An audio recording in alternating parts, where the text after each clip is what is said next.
మనకి చాలా విషయాల పట్ల ఒకే రకమైన అభిప్రాయం ఉంటుంది.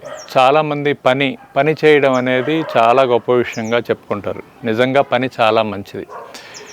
ఎందుకంటే పనే మనల్ని బెటర్గా మారుస్తుంది, పనే మనల్ని ప్రొఫెషనల్గా మారుస్తుంది.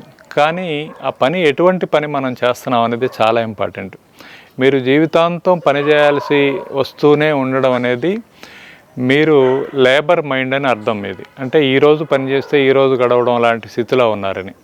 అలానే అన్ని పనులు మనమే చేస్తున్నామంటే మనకి మేనేజ్మెంటు రావట్లేదు అని అర్థం. అంటే మిగతా వాళ్ళకి పనిని డెలిగేట్ చేయడం మన వల్ల కావట్లేదు అని అర్థం.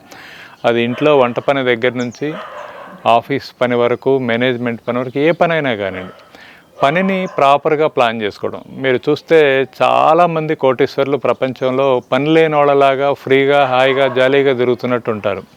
వాళ్ళు అలా హాయిగా పని లేకుండా తిరుగుతున్నారని కాదు, పనిని కన్సాలిడేట్ చేసి వీళ్ళు చేయగలిగిన పని ఏంటి, వీళ్ళు మోటివేట్ చేయగలిగిన పని ఏంటి, వీళ్ళు డెలిగేట్ చేయగలిగింది ఏంటి అనేది వాళ్ళు డిఫైన్ చేసుకొని అంతవరకు ఫోకస్డ్గా చేయడం.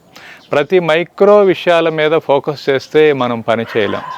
అందుకని మైక్రో విషయాల మీద కన్నా మేనేజ్మెంట్ విషయాలని ఆర్గనైజ్ చేసుకొని, అది ఈవెన్ మీరు ఒక వ్యక్తిగా కూడా, ఒక చిన్న సంస్థగా కూడా అది ఉపయోగపడుతుంది. అందుకని అన్నిట్లో ఎప్పుడు అన్నీ మీరే చేయడం అనేది మిమ్మల్ని మీకు జీవితం బోరు కొట్టేలాగా చేస్తుంది. అందుకని పని అనేది మనకు ఫన్ లాగా ఉండాలి, పని సరదాగా ఉండాలి, అంతేగాని పని పనిష్మెంట్ లాగా ఉండకూడదు.